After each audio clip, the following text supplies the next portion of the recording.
Good afternoon. Welcome to the Unit 9 of Block 3. Today we are going to focus on the retail product mix and the merchandising strategy, which is another important part of the retail decision parameters in terms of what the product mix is going to be like, and merchandise deals with various categories of products which the retailers deal with in order to meet the expectations of the customer in terms of their requirements. So today's session we are going to look into what is merchandising, what kind of objectives do they have, and what kind of a planning a retailer needs to undertake in terms of having an effective merchandise strategy. Under merchandising, we will look at something called categories. What does category management means? A little bit of understanding of the planning process that looks into the how the category killers, or which we call as category captains, how they manage their merchandise. We will go further into understanding the broader aspects of logistics involved in having the merchandising plan implemented. And we will also look into what we call as a merchandising mix decisions. And towards the end, we will also look into what could be the supply chain implications, looking at it from the merchandising point of view, so that the retailer is able to optimize the kind of products that they have as well as the stock, and can meet the market requirements. So let's get started. So what does merchandising mean? If you look into what does uh, merchandising deal with, right? Excuse me, it's going on. So what is merchandising? If you see what does merchandising deal with, is it is something to do with buying of the right kind of products, because understand retailing is also considers another term which is used as resellers. Retailers do not necessarily manufacture. They, in the chain of distribution, the kind of importance that they have is in terms of getting it from the manufacturer or getting it from the other intermediaries and giving it to the end user. So term called reseller is used over here. So retailers who deal with the kind of products that they buy, they have to understand the kind of consumption that is taking place, what kind of a demand that is there at their stores or at their counters. Until unless that is assessed, they cannot walk backwards to accommodate a larger product categories or whatever the inventory levels they need to maintain, because it is a overhead they have to carry forward. So a lot of planning has to be put into in terms of what kind of products, where to get it from, at what frequency you have to get it, where would you stock it, how do you ensure that there is a replenishment, there is a selling off the shelf. All these shelf lives have to be also been taken into account in terms of how to ensure product offtake from those shelves. That is a critical part of the entire merchandising plan. Now, when a customer comes to a point of purchase in a retail counter, it has been seen that though there is this, it could be classified into there's different type of thoughts, but I would say that not every purchase is planned. Mostly when they come to a retail outlet, of course, it differs from product to product. Like for example, if you look into convenience goods or consumable items which are frequently purchased, there may be a kind of a planned purchase. For example, when you go for your grocery shopping, you would have it, okay, according to your household, the members in the family. You would have to specify that, okay, should I go on a weekly basis, should I go on a fortnightly basis, or do it on a monthly basis. Based on that also, they frequent the kind of formats which are, whether it's a supermarket that I should buy, whether I should go to convenience stores that I buy. And some products would be required in the nick of the time, so they may rely on a kirana store or a convenience store nearby. So the kind of consumer behavior that is expressed with respect to product tells you that some are planned, some are not planned. But generally, mostly it has been found that for high-end products, it may be a plan, but at the same time, when they go, they can change their criteria depending upon. So on when we look into a retail kind of interface, let's assume that most of the customers may not have a very planned approach to purchase a particular kind of product category, because sometimes they go and find out that okay, over there what could be the possible opportunities that are there. Then they get into start soul searching, in the searching the stores, what kind of product levels are available. Nowadays, since it has also been mixed with the online format, most of the research happens at the online space. And then they go and they really check out the ones which they have sorted out in terms of their considerations, what we call as a consideration set, and evaluate that in the retail outlets. So it's a question which can be debated whether it's a planned or unplanned, but whatever it is, the retailer has to have, assuming that a consumer does not have a plan to buy. Hence, it becomes more cumbersome in terms of planning the kind of products that they should stock. So, when it comes to what kind of products, in what kind of numbers that they should have, how much, what kind of price points that they can, avail it, where do they require a warehousing facility to take care of that, or do they have to have godowns at their own places to take care of the purchase cycle? That depends on primarily the behavior shown by the consumers. Going forward, when we look into the behavior of the consumer in terms of certain product categories, you may find that in a grocery store you could find multiple products which are which are called complementary.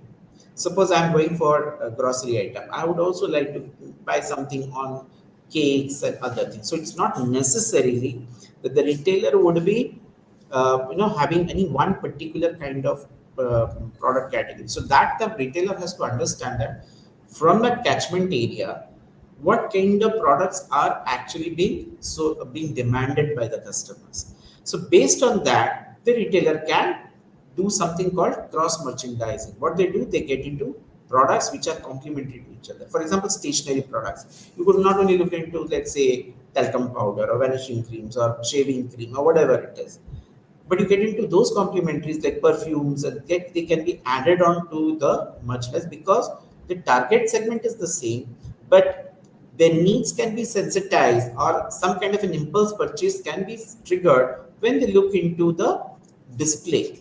That is why a lot of emphasis is given in terms of visual merchandising in the retail outlet. Visual merchandising talks in terms of how to showcase your product at a given retailer point or the point of purchase.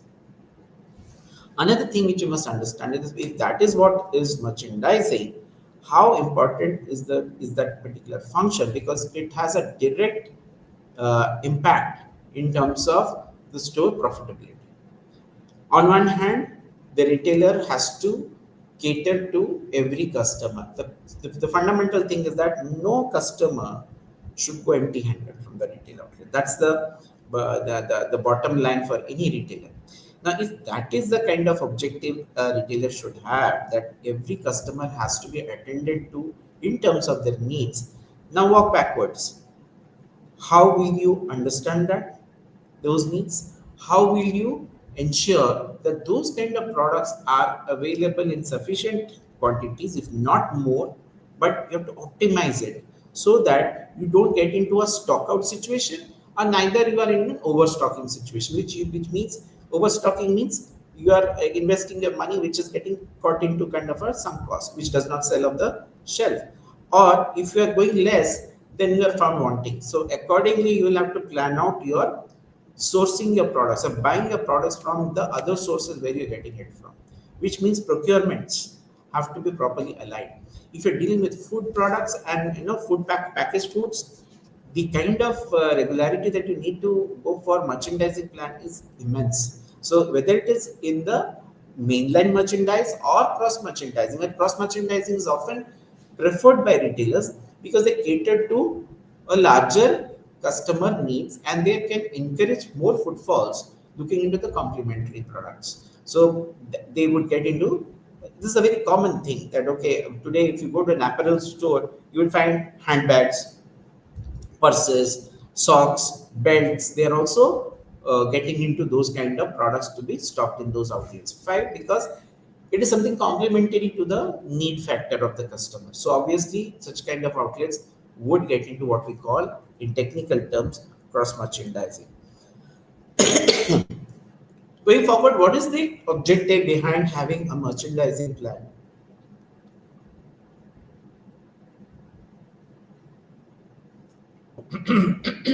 Sorry, I have got a sore throat today. But anyways, so the merchandising plan has to take care of the kind of varied customer requirements. That's the first thing that you must look into when you talk about customer diversity. Customers comes with a diverse kind of demographics. They have different kind of needs. Of course, when they move to a top of the line, let's say a supermarket, you can categorize them into various things like F&B, food and beverages. You can say electronic goods or shopping goods or apparels. When you enter those things, you find different floors catering to different kind of customer requirements. So the customer has to have a proper navigation in the malls. You must have seen that in supermarkets and hypermarkets. These are very strong, and that is done primarily because the customer has a diversity. So you are able to control the traffic. Not only that, but when a person enters whichever section, you are able to display, which I was telling you some time before, what kind of products you need to display, in what way you are giving more opportunity for the customer to view those products, evaluate those products, make a comparison if possible, and then take a call. Right? Another important thing is that the retailer has to understand in terms of merchandising is the current trends. If you are dealing with apparels, for example, Zudio, if you see, Zudio has a unique distinction of catering to a younger crowd, right? And they also look into how to have a design which is contemporary in the marketplace. They know that kind of footfalls that Zudio looks into is a Gen Z or a millennial who are looking for variety. So if that is what that particular expectation of the customer has to be showcased in terms of your product displays. Otherwise, you may suffer from lesser footfalls. If you have a very constricted kind of a product category to cater to, if you're talking in terms of an apparel, where people have a tendency to look for variety. For example, if I want a particular shade of color, I would like to know if can there be other shades available, or a particular print which is available. I would like to have other kind of options if possible. In some cases, the variety is an important part of the customer expectations. So, how does a retailer, in terms of merchandise, have to plan and keep sufficient stock so that they can cater to the diverse requirements and as well as the trendy thing.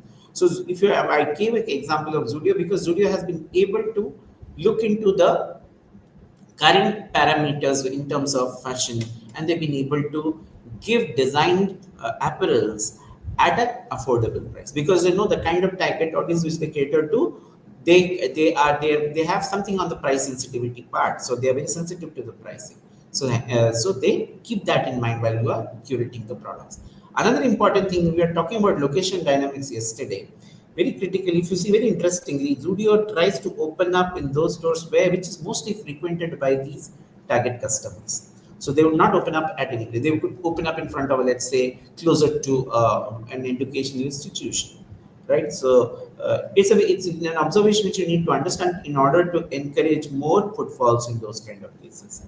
Now, having said that, another objective is if you're trying to meet those diverse requirements, you also have to ensure that you have a very seamless kind of a supplier base where you can, or a vendor management system where you can buy at will, you can get whatever you want at particular rate, maybe particular quantity, and put it into your supply chain so that your the catchment in terms of sourcing, you are able to cater to the diverse needs of the customers. While you do this, you will also have to look into what are your other competitors. So competitive strategy mapping is also important because that could be one of the criteria which could, create the choice in terms of the choice of buying from a particular outlet. Because if a particular product is not available in a particular store, I would change. And more the risk factor being less, in terms of product purchase or the prices being low, you will find that the consumers exhibit something called a brand switching behavior. They may not be very loyal to the retail outlet, but yes, in case of high-end products or when you're talking about products which require a lot of intense evaluation, there, the customer loyalty can be established depending upon their past experiences. So, what are the competitors doing? How are they handling? Is also a barometer for you to have a kind of a merchandising plan. If you find that your competitor is able to cater to the diverse needs effectively and they are able to attract people, would you go in that direction or would you have some exclusivity? Now that decision is totally whether that product mix is to be maintained by you would depend upon how much of customers are coming in, what is your profitability plan, because all product margins are profit margins are not the same. Maybe in case of the staple products or the ongoing products which are normally purchased, the profit margin may be less, but their volumes are more. So, are you getting volume? So, accordingly, you will have to ensure that your merchandise is taking care of the inventory levels. If your products are slightly high priced, you may not have such high level of inventories. So you look into the Pareto's law, the 80-20 principle, so that 20 products which could be higher priced but give you more profitability, but 80% of the people of the purchases which are made are maybe the other product categories where you have to maintain higher inventories. So that plays a very important role while you are talking in terms of your capacity to building your capacity in terms of storage, in terms of making it available. Storage not only looks into warehousing and go down spaces, but also looking into the effective transport. Because then, when there's stockout situation, are you able to move your products from your warehouses to your retail outlets? That is also needs to be seen. Because many a times we find that it's a common experience that customers are not willing to wait, so you have to take that into account while you are looking into the much. So that becomes these are the critical areas of a merchandise planning process. So if you look into the merchandising plans, obviously needs to depend on what we call as the broad areas. When you talk about merchandising planning, you have to plan for it, forecast for it, you have to budget for it, you have to look into various other factors which are taken into account. So we're now getting to those parameters. Now the merchandising plan depends upon what is the kind of merchandise that you are requiring. Whether you require general merchandise or you're looking into specific product categories or you're looking into your a larger category of products. Are you looking into products which are, let's say, fashion oriented products? I'm sorry.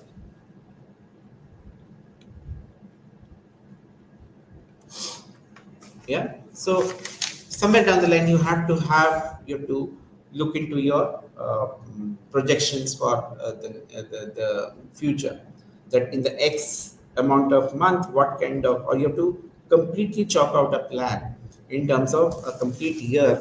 What kind of product category? What is the kind of sales that has happened? You could also look into the corresponding year, and accordingly, that gives you some kind of a trend about the buying behavior. People who come, India is a country which has got a lot of festivals, a lot of events are planned.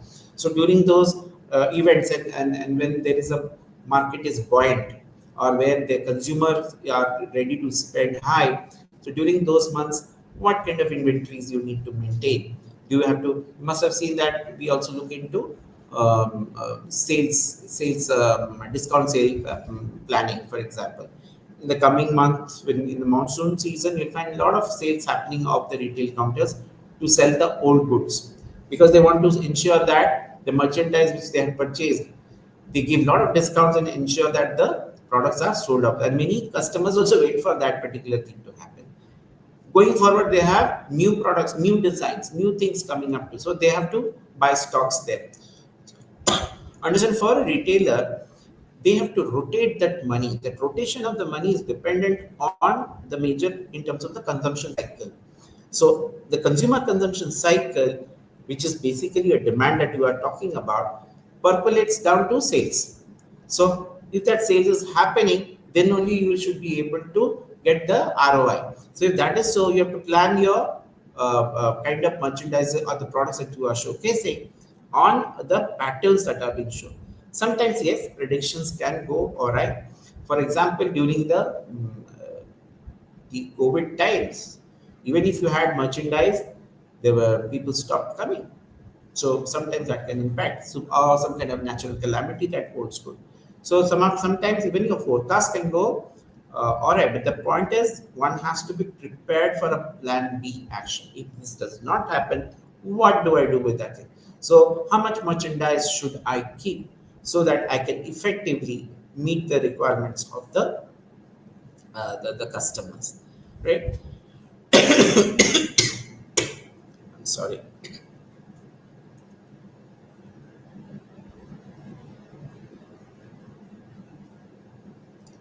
Okay, another part of when you look into the merchandising objectives is the way you're looking into the category. What kind of category or products that you should be showcasing? As just now I told you, the customer exhibit a varied kind of choice.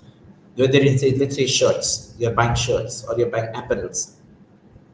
Even in that category, even if they specify that I'm going to do trousers or shirts or western wear or whatever, in case of women, they are talking about kurtis and all those things, you will find that there's a degree of variety that is required.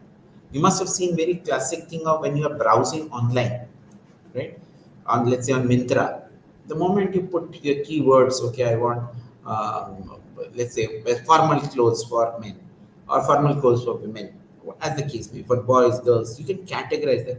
Now, why that categorization is so important? Understand for a online space, they don't have to physically keep anything to showcase. And once you sort out that particular requirement and then place that, okay, I want these kind of formal wear. So those things come out. Then further you go on to the cycle of selecting them or not selecting them or doing a comparison and then going on to buy. And then what happens? Then only the process of the retailer, the online retailer is able to use that supply chain in terms of okay, in my go down I have that product, I will get it delivered at your point. In case of an offline kind of a thing, you are there. You're not going in the virtual space like in the online space. So there you would like to go and check, right? So what amount of category of products will you do? And look at it from a cost perspective. The retailer has to spread the cost in term because they're not going to only concentrate on one because they have to understand, okay, if they're specializing in a particular product category, they would cater to that. But then they know that today people can also buy other things because if you don't give the other complementary products, just now we're talking about cross merchandising. If you don't give that, perhaps you would lose out on them. So if it is talking about how to do your overhead planning, also the financial planning is a very critical thing in terms of what kind of investment you need to do to cater to these forecasted figures that you have been talking about. What categories of products and related product categories that you need to maintain, and what inventory levels you also have to maintain. As I told you, one of the cardinal principle is that you have to see that the customer does not go empty handed. Now that is a condition. You have to ensure that your merchandise is available. If your merchandise, if your stock is getting depleted, mind that okay, there is a lot of footfalls, a lot of people are buying, there is a event which is going on, so they would like to buy in huge numbers, which means in your planning stage, did you forecast this? Sometimes I told you, you may be in for surprises. So you may have to, in the last minute, you may have to engage. So that is also talks about tactical plans that needs to go into a merchandise. That at short call, can I call on some suppliers? It talks about what kind of compatibility that the retailer has with the supplier base. If the supplier base can say that no problem, I can meet your order requirements at a very shortest possible time. Does that happen? So stock replenishment plans have to be looked into from the point of the consumption that is taking place. Of course, this, as I told you, talks about planning at a broad level, at a granular level, would entail money. So budgeting becomes a critical part of the planning process. And when you prepare your budgets, you have to prepare broad budgets that you're looking at. You have to also budget for the situational factors which can come from time to time. So you have to be ready for meeting the requirement, and somewhere down the line, you have to look into the strategic conditions which I gave you. That okay, whenever a person is buying electronic goods, I've come here for a television, but I don't know what could be the possible. What is the in thing today? Is a LED or a digital platforms? There are so many QED, so many type of technical innovations are happening day in and day out. How does and what kind of quantities will you maintain at those counters, because that becomes a critical for you, because you do not know what can be the sales of those. Yes, some predictive would say that okay, you can use predictive analytics to understand the behavior. Okay, when I'm launching a product, the kind of campaigns that we do to create consumer pull may increase my footfalls in the retail outlet, but that's not a guarantee. That's where you say that when you run a campaign, suppose you're running the campaign from 1st to 5th of the month and you do not have the stocks there. Obviously, when you are putting up a campaign there, what is the normal expectation? There has to be some kind of a call to action. Now, call to action would say that people will come asking for those kind of products. Now, if that is not available at that point of time, you have come up with a sales promotion campaign and say that okay, you want to buy this, you will get, you spend this, you get two, one plus one, two or three or whatever it is. You're enticing that thing, but if that is not made available, then becomes a problem. So when you're talking about strategic concentration, you have to understand that in my complete financial year, what are the various opportunities where I can spike where the sales spikes can happen, depending upon the consumer sentiments, depending upon the cultural aspects or the behavioral aspects of the people. Past data will reveal these kind of trends. So that has got some amount of understanding as to what could be the product curation that you need to do, and furthermore what kind of a merchandise you need to, what kind of a variety of merchandise that you need to keep, which we call as assortment plans, and within that depth. So in case of television, I have to see what is the size of the television I should be keeping, is it a 42 or a 36 or whatever it is. I cannot stock according to the requirement. I have to look into the what are the sizes which is more preferred by people today. People look for big size television, now they look for small size. Now again, that can happen according to the your family size, according to the customer requirement. Nowadays in a household you will find that there are four members in the family, each of them could be installing a kind of a television in their own, and they take a Tata Sky or a Airtel, right, to subscribe independently. Somebody is watching Netflix, somebody is watching something else. The old people in your family, parents are watching maybe something which is more traditional, devotional channels. Because today the kind of opportunities to reach out to these people, that there are different vehicles which are there, which you call media vehicles, and that needs to be planned in terms of how that media is getting consumed. So we have to understand that when you're selling your televisions. Now these things cannot be told to a retailer, but the point is the consumer has this somewhere down. The retailer has to understand the underlying principle.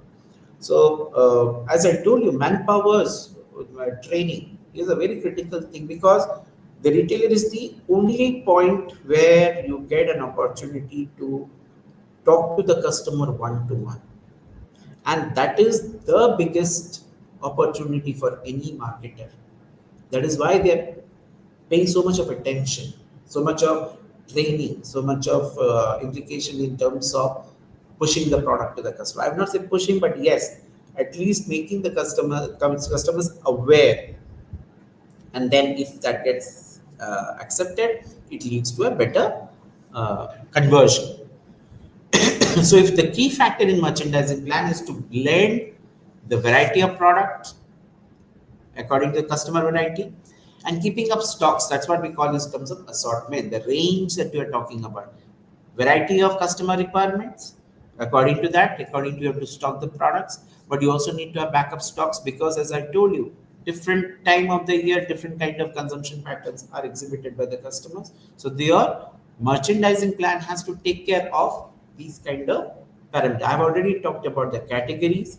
Categories like, for example, you could be dealing with certain there are certain retailers who deal in, let's say, electronic goods, or I deal in only electronic goods. So you're known for that. So what happens is that you can group those kind of products which come under the electronic shops. So yes, there could be a multiple things. So you have to plan your products that okay, since I'm talking that I'm an electronic outlet, I must stock the right kind of electronic goods according to the the customer requirements in that area. So whether it is your consumer electronics or is it any other B2B, that's another thing. But we are looking more from the B2C point of view. Obviously, when you're looking into electronic plaza sort of a thing, you have to give all sort of consumer electronic products which are available. So which means what you need to have categories filled up and which attend to the similar kind of. So if you're talking about washing machines, it has to be dominant washing machines. You're talking about consumer refrigerators, the refrigerators has to be there, AC, so on and so forth. So nowadays, bigger retailers, they have started categorizing them into departments also. Based on the category, they have created the departments so that the people know where to go. Even if I'm talking about electronic plaza, under that I have different categories in which they can be the traffic can be moved. The customer, I'm talking about the customer traffic within the store can be moved and they can have a. So under washing machines, what are the possible brands which can be showcased? How many brands? If Samsung is going, should I stock more of? Should I have more replacement of? More stocks of Samsung or LG or Whirlpool or Godrej, depending upon the. So the brand wise stock also can be planned out in terms of your procurement and your assortment plans. There are some which dominate in a particular kind of category. There are some outlets. So whether these are called category captains. This is mostly in case of you will see in apparels and all that, where you say that I cater to the trousers or the apparels industry, or we talk about Manyavar. You talk about Manyavar, for example. They are like category captains, I could say, or category killers in the area of ethnic clothes. Now, today, if you see, Raymond also has got a section which talks about ethnic clothes. It was not there earlier. They were mostly looking into the formal wear. But Manyavar has come up as a category killer in that section where their category is only dominating to give to the. If you look at the same thing, also can be talked about in terms of Fab India. If you see the Fab India curation, they would look into the fabrics or the cotton fabrics which are mostly pertinent to the Indian market. So obviously the customers would be interested in going for those kind of category, and that defines that particular outlet. So category killers are done not just at a random way, in a random way. Retailers look into the whether if you curate those kind of products, can we look into that. There are certain sari emporiums like Suta and all that. You will find that people go there and to buy those kind of Tata's Tanera is one such example where you are saying saris can be explored, right? You've been able to cater to the particular category and you are dominating in that space. Now, to dominate in that space, you must have a better control in terms of your suppliers, in terms of your stocks, in terms of your assortments, in terms of your requirements that you have to do, as well as at the right price points. So that's why we talk in terms of quality, price, and services to cater to the customer requirement, right? That brings us to the topic of in a retail store, what kind of in terms of product category, what kind of products you need to showcase. You will find that I was talking about private brands. Private brands are those brands which, let's say, I buy it from a supplier. They are a non-branded supplier, but I want to brand it in my own way and make it available in the retail outlet. That's possible. So, in a given retail outlet, you will find brands which are private label brands, which are created by the retailer themselves. These are now, fortunately or unfortunately, this is a very common thing seen in very large retail players. You will not find it in the smaller retailer players. Bigger retailer players, they get into this where they would brand, okay, the vegetable oil which is there, I'm sourcing out from a local source, good quality, but they don't have a brand. So I brand it. Reliance Retail may take that kind of an initiative and brand it as something called Good Harvest or whatever it is, and bring it into the retail space. and they would compete in those retail market in those retail stores with the other national brands. Now understand, why would the retailer have both? Because they know that the customer is seeking variety. So if they are seeking variety, they have to also ensure that both private and private level, national level brands are made available.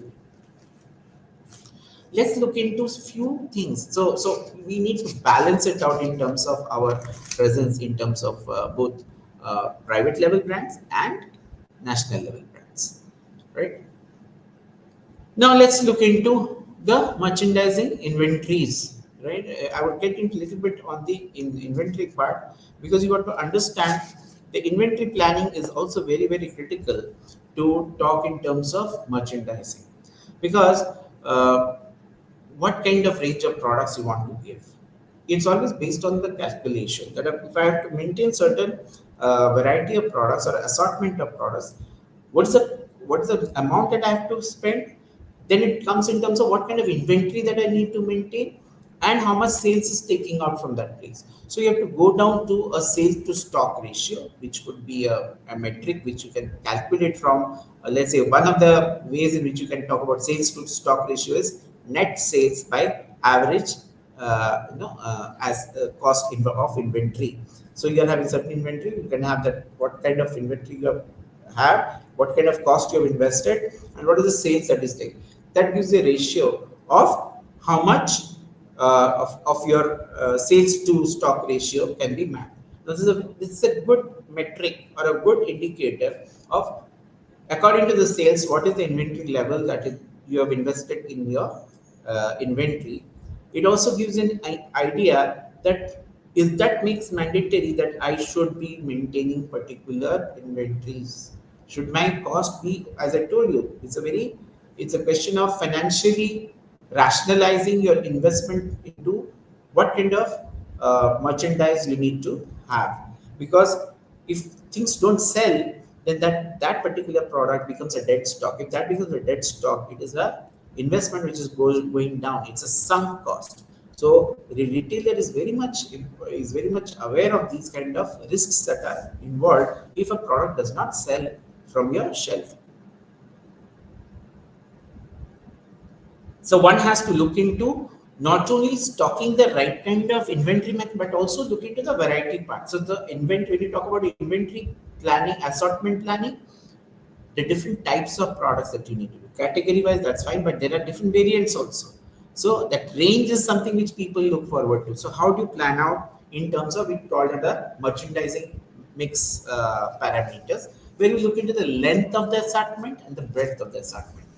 Breadth of the assortment is different types of categories of products that you're talking about.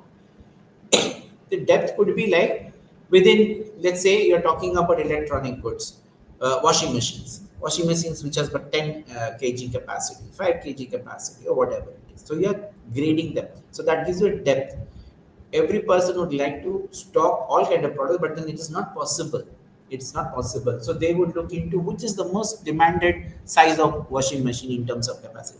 Does it require to be top loading or the front loading?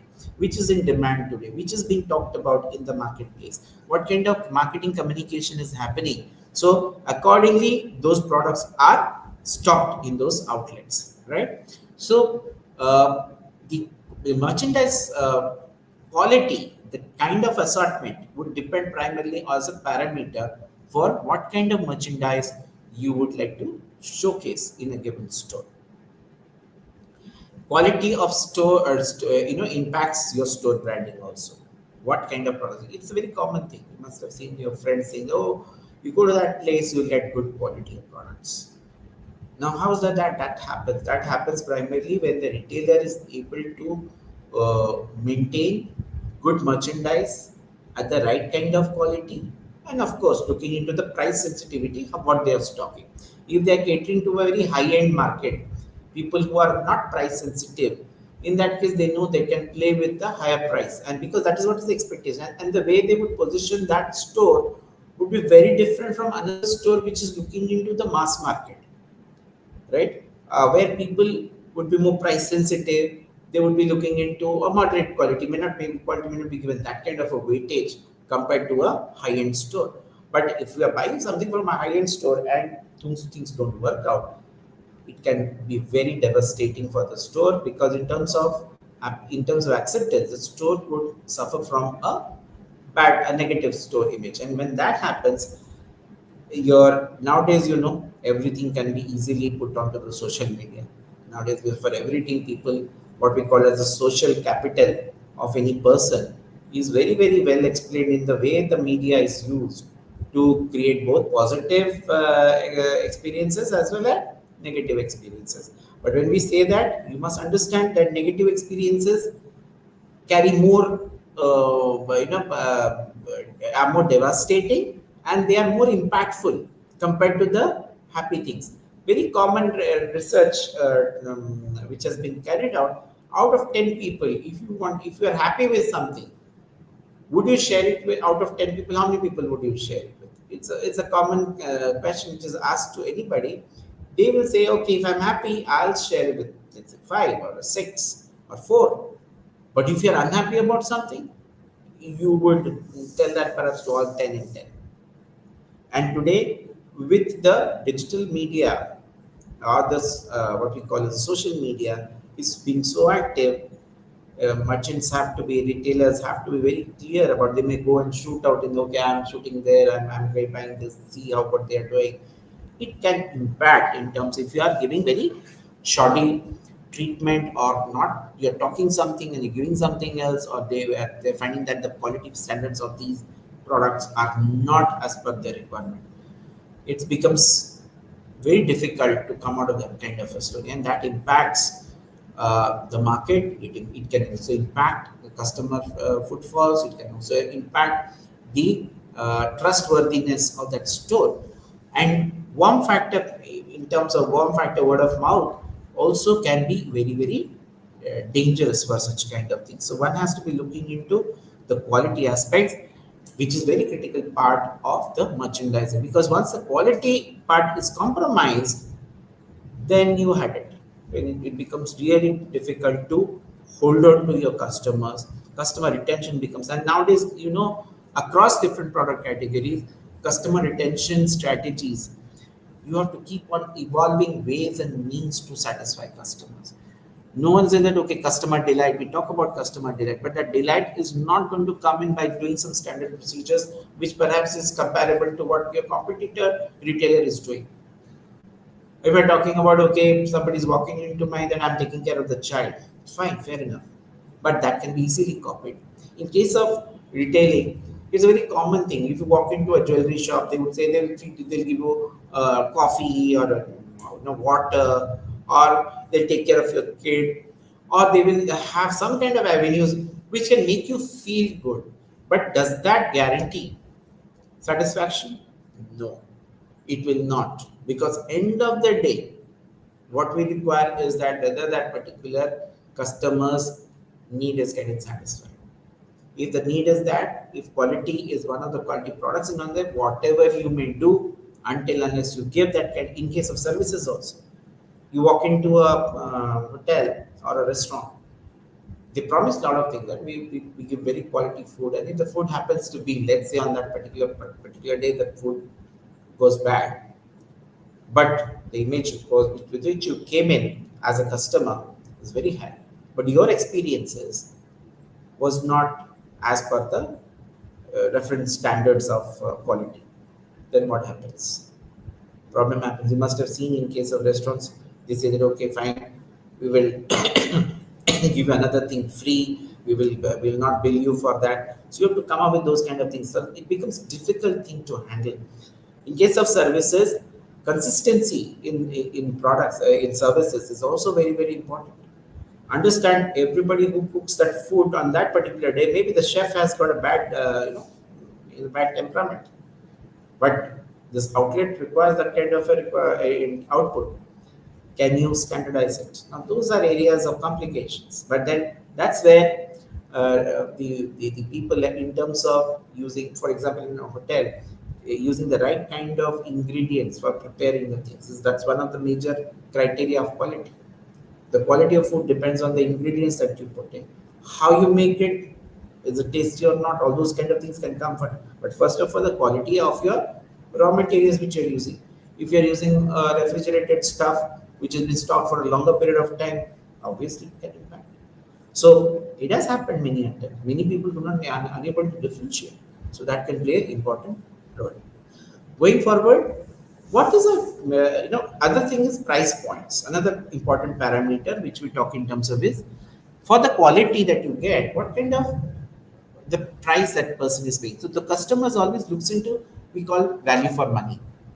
Yes, value for money. There are other areas where a price insensitive person may not be looking into, okay, they are looking into value driven kind of a thing, but that value may not be price oriented. It could be on various other aspects. The way that particular product or the service has been uh, conveyed or explained to the customer.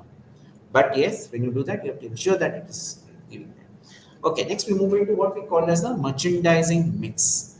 As you can see that with such complications that is there in terms of what kind of products should I keep, in what numbers should I keep, how do I ensure that the products which are brought in, those are sold on time. There should not be any kind of inventory levels at a certain point of time. There has to be a particular plan that needs to go.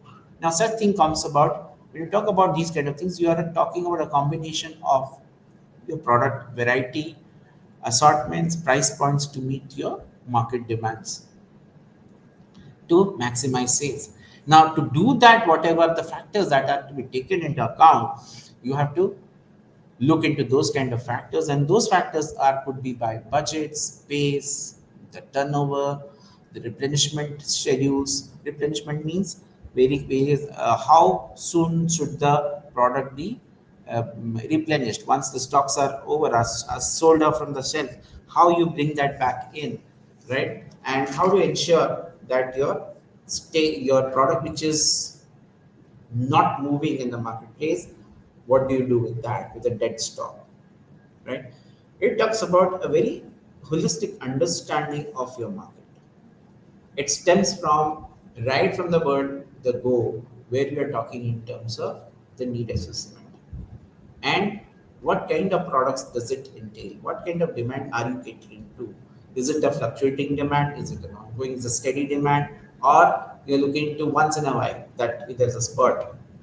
So until unless you map this, you will not be able to understand what kind of products we need to showcase. Once you get to know what kind of products to showcase, then the next question comes as to where will you get it from, the sourcing point. And if the sourcing point is again the vendor is or the supplier is not very reliable in terms of quality, does that affect? Perhaps it affects. So you may not bank on any one particular vendor. You have to broad base to other vendors. If you have to do that, you have to start looking for those kind of things. So do you have sufficient budgets to take care of it? As I told you, that financial considerations in such kind of things in terms of your merchandise is the crucial thing, because this is the only investment which will directly convert into a sale, right? So it becomes very critical that you can't say that I will not do that investment. You have to do that investment, because if you don't keep it, the choice is yours. You want to lose out on your customer, that's your choice. But at the end of the day, you have to allocate enough funds. You have to budget those things so as to meet the requirements. Now, how much is that going to be? Are you going to put full 80% on certain product categories, 20% and spread it over others? That decision will depend upon how the forecasts are made, how you have understood the customer buying patterns, what are the emerging areas, what kind of new things are coming.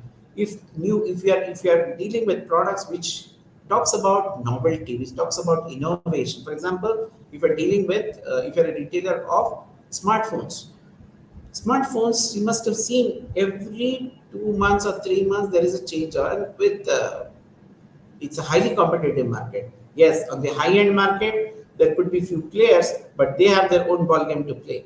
But in a moderately priced market, where the Chinese players are also there, where you find that every kind of a season, every 2 months or 3 months, There's something new which keeps on coming, and the ones which are old 3 months back, they have become redundant. We're talking about 1 year, it is rusted. So that kind of a volatility means what? You have to keep your budgets open for any new things. When you're dealing with your retailers, with your suppliers, you have to ensure that your product that you are buying should be updated according to the market demand. That vetting has to be done. Then comes a question of how much stocks, what kind of inventory levels you need to maintain. Inventory, again, inventory is the ball game together in terms of how much stocks should you have. Should you, economic order quantities can be worked out. Do you have just in time? Just in time may not be a feasible solution at all times, because that will depend primarily on how your supply chain is streamlined, how the input variables are taken care of, and your forward logistics is taken care of. So that calls for money. So that has to be budgeted, right? And if you do not have your own space, then you have to lease it out. You have to hire out your space. In that case, that is again an additional cost that you are going to incur, because space, you have to effectively utilize space. And if you are a retailer, you are dealing with multiple brands, multiple product categories. So does your godown or your warehouse is able to take care of the market requirements for all the product categories that you are dealing with, right? Secondly is the product turnover. Turnover here in terms of is how much product are being consumed or being purchased from a given stores. If you're a retail chain, you have to see there are 6 stores.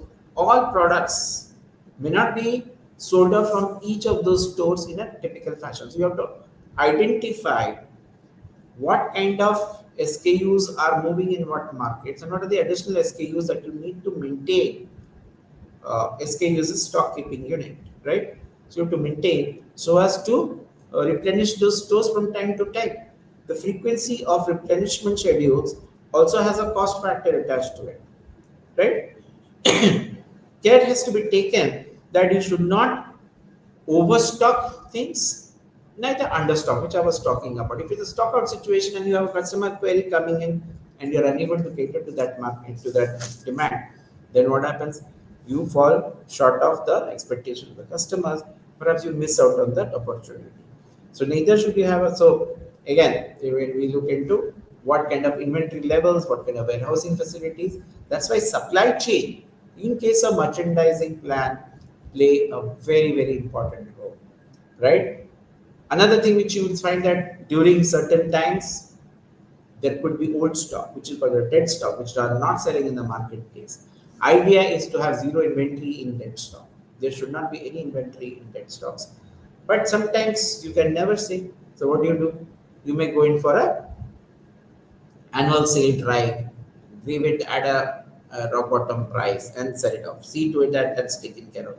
You must be seeing clearance sales from, in case of apparel, that is very, very commonly used to ensure that the merchandise that you have, yes, it may have a certain impact in terms of your profitability, but it is better than having nothing at all. If you invested something and if that is not selling off, it's completely zero. It's a sunk cost. So if you're getting something also, right, by having a clearance sale, you may have to do that. And this has been very strongly, you must have seen that the clearance sales keep on happening from time to time, depending upon what product category, depending upon what kind of consumer demand is there. And there can be fluctuations. Where there are fluctuations, again, that becomes a critical area of concern. Going forward, we look into the logistic part of it. As I told you, what does logistic deal? As I just now we're talking about replenishment of stocks. If I have a warehouse, right from the point of sourcing, transportation, warehousing, if my logistics is not taken care of, my transportation is not taking care of that, or interstore transfer is not happening at the right time, you can understand the kind of problems that it can create in terms of stocks availability. And that's a very critical thing of when you do not want to lose out on those opportunities. And it has got a direct link in terms of customer satisfaction. Customer becomes very, very disheartened when they find that, okay, I came with a lot of expectations And here you must understand, if you're dealing with branded things, whenever there are schemes which are promoted by the companies, are you in sync with that? Is your merchandise taken care of those plans? Of course, a lot depends on what kind of a compatibility you have with the companies, right? What kind of national brands do you have it? Because customers may ask for national brands, may not be interested in private label brands. So you can't say that only private label brands will be stocked in my store. Then it can lead to dead inventory.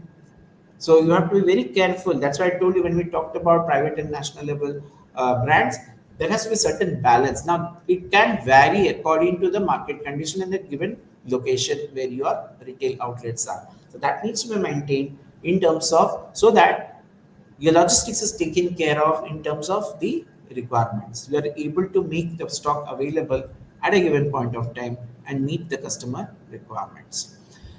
What is supply chain? A term which we keep on listening from time to time. If you look into the Porter's value chain concept, I always look into the primary activities that the value chain talks about. It starts from strategic intent. What I intend to do in this particular year or in a given financial year, it boils down from that. That if I want to get into backward integration, how my channel management has to be done. If I get into forward integration, how I need to do. So many options are there for a retailer when they are getting into backward integration. Where would you get it from? So right from the input or to the producer. If you're not producing something, you're buying it from a producer, that's fine. If you're going backwards and you are buying and making something of your own, then that particular aspect also needs to be looked into in terms of your supply chain. But if you see from supply chain point of view, right from your sourcing or where you're buying it from, till the time you ensure that it reaches the end user.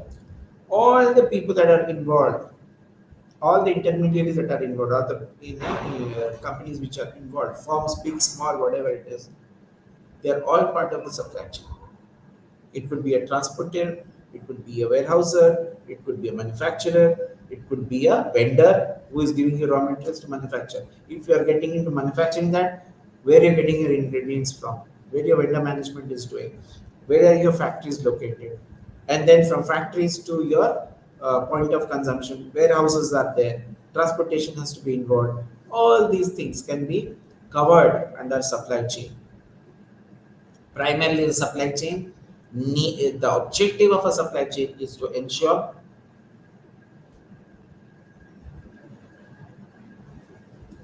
seamless supply of goods and services to the customers, right?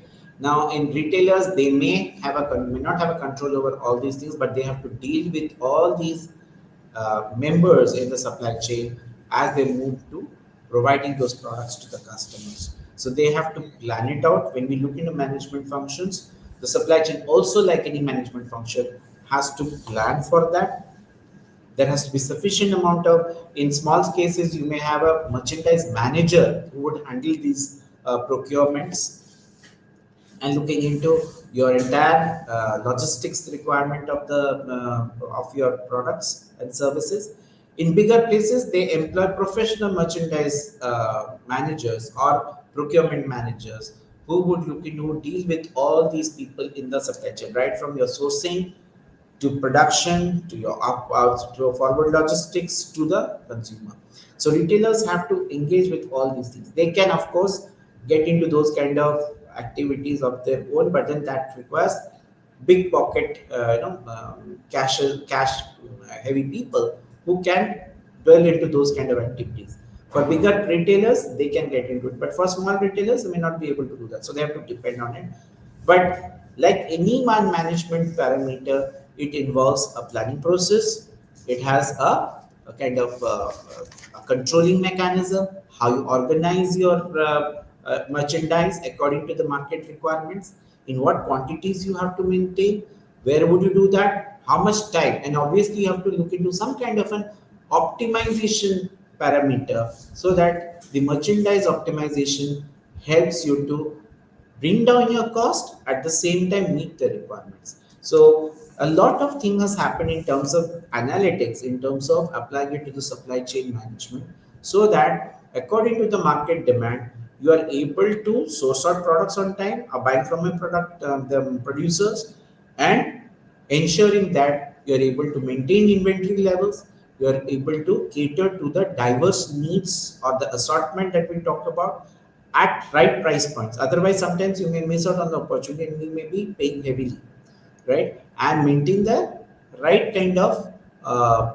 merchandise in terms of assortment to meet the requirements of the customer, and obviously ensuring that your inventory cost is minimized, and that would lead to a success. Understand one thing: merchandising is one of the most important part apart from the location dynamics that we have discussed. So from the retail mix or component point of view, it is very important to have a robust merchandising planning and process, looking into the supply chain requirements which we have just discussed. With this, we end today's session. Thank you.